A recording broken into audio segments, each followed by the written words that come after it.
చాలా సినిమాల్లో చాలా డబ్బులు వస్తూ ఉంటాయి. మీకే తెలుసు, నేను సినిమాలు తీసి కోట్లు కోట్లు సంపాదించానని. ఇది దాపరికం ఏం లేదు. కానీ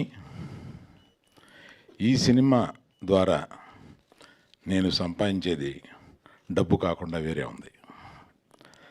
ఈ సినిమాని తీసినందుకు చాలా తృప్తిని అనుభవిస్తాను.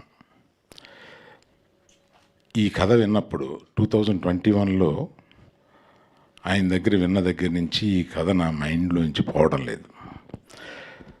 ఎప్పుడు డైరెక్టర్ గారు కనపడినా ఆ కథ ఏమైంది ఎప్పుడైనా సినిమా తీయాలయా అని అంటూ ఉండేవాడిని.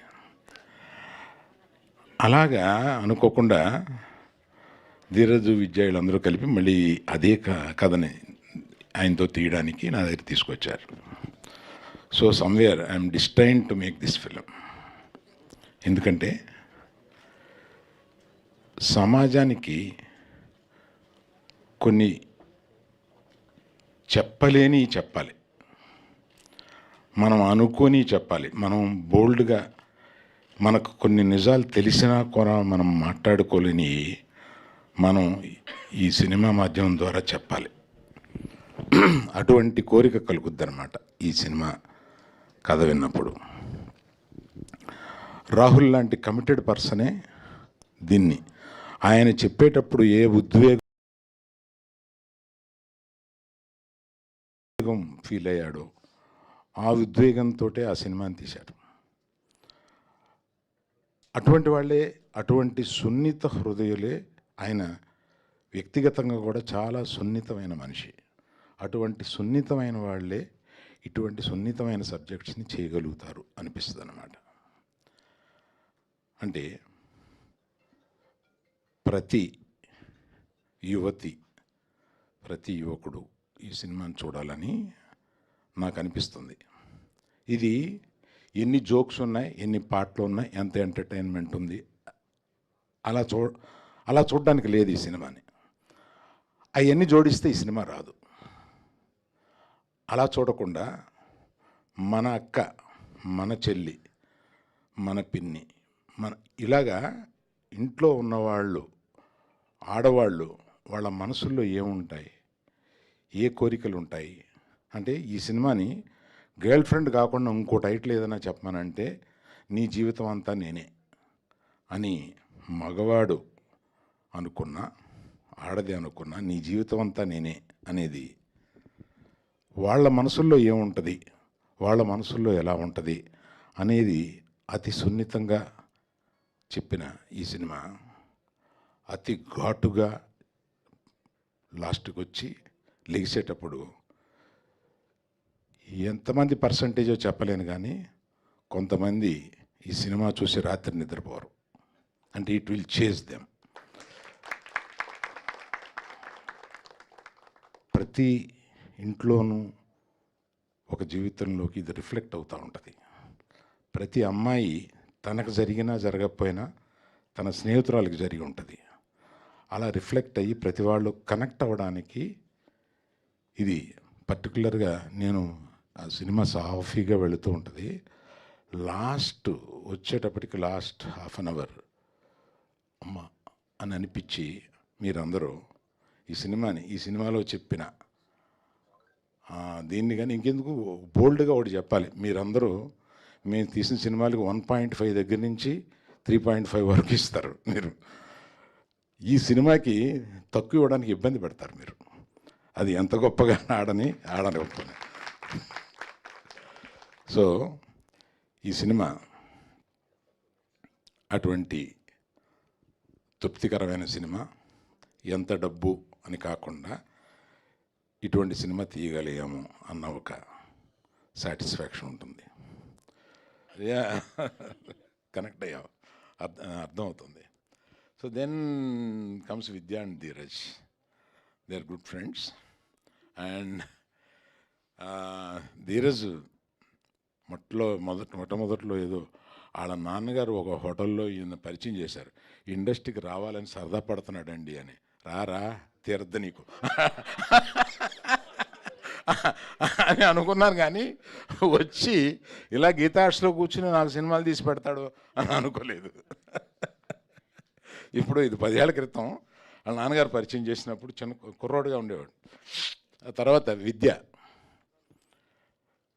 సొంత కూతురు లాంటిది, చిన్నప్పటి నుంచి నా దగ్గరే పెరిగింది. ఇవాళ వచ్చి గీతాష్ని తన సొంతం చేసుకుంది. ఇవాళ నాకు బరువు తగ్గించడానికి మన వాసు, విద్య వీళ్ళు పక్కన బోల్డ్ మంది ఇటువంటి అంటే అనేక మందిని ఎంకరేజ్ చేశాం. ధీరజ్ లాంటి వాళ్ళు, ఎస్కేఎన్ లాంటి వాళ్ళు, వీళ్ళందరూ సినిమాలు తీస్తూ గీతార్ట్స్ని పచ్చగా ఉంచుతున్నారు.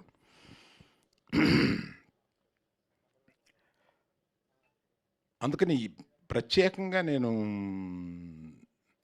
మీడియా ఎలాగో సినిమా చూస్తారు కనుక నా రిక్వెస్ట్ మీడియాకి ఏంటంటే,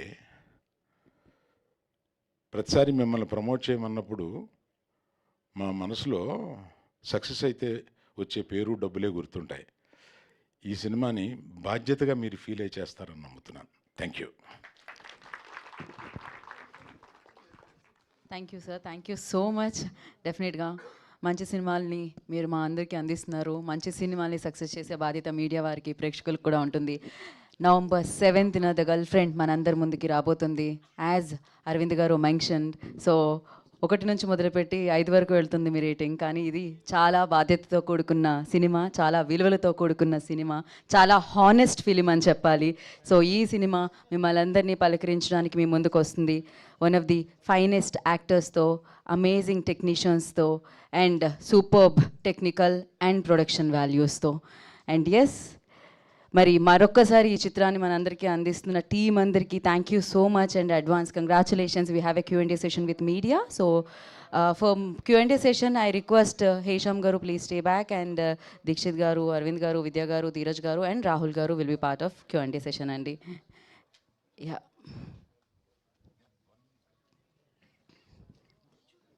ఎస్ ప్లీజ్.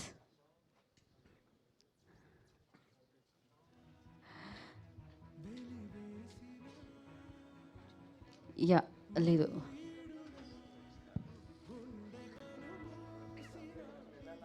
దీక్షిత్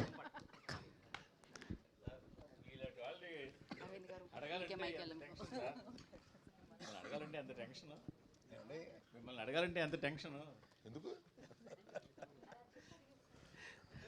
మీరు ఎవరినైనా అడిగేస్తారు.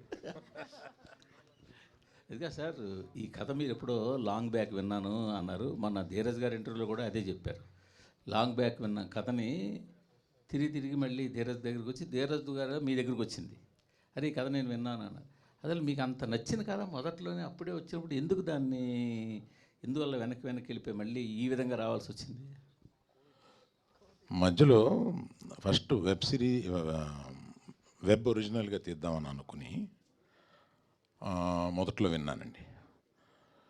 విన్నప్పుడు ఒక బడ్జెట్ ఏదో అనుకున్నాం, దానికి దీన్ని వంచి సినిమాగా అలా తీయడం ఇది కరెక్ట్ కాదు, మంచి యాక్టర్స్ కావాలి, దీన్ని సినిమాగానే తీద్దాం అని అప్పుడు పాసులో పెట్టాం. ఆ సినిమాగానే తీద్దాం అనుకున్నప్పుడు అప్పుడప్పుడు ఈయన కనపడుతున్నారు, నేను అడుగుతూనే ఉన్నాను. ఈ మధ్యలో ఇద్దరం తీద్దామని ఇంకో కథ మీద కూడా వర్క్ చేశాం.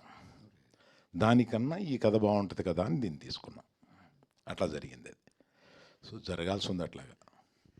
సార్, మీరు ఇప్పుడు ఈ స్టేజ్ మీద మిమ్మల్ని చూస్తుంటే, ఆ మధ్యన ఓ స్టేజ్ మీద బండ్ల గణేష్ మీ గురించి మంచిగానే మాట్లాడుతున్నా కొంచెం లాస్ట్ మినిట్లో వచ్చి క్రియేట్ తీసుకుంటారు అనేది మళ్ళీ గుర్తు వస్తుంది. మీరు ఆ మాటలకి బాగా ఫీల్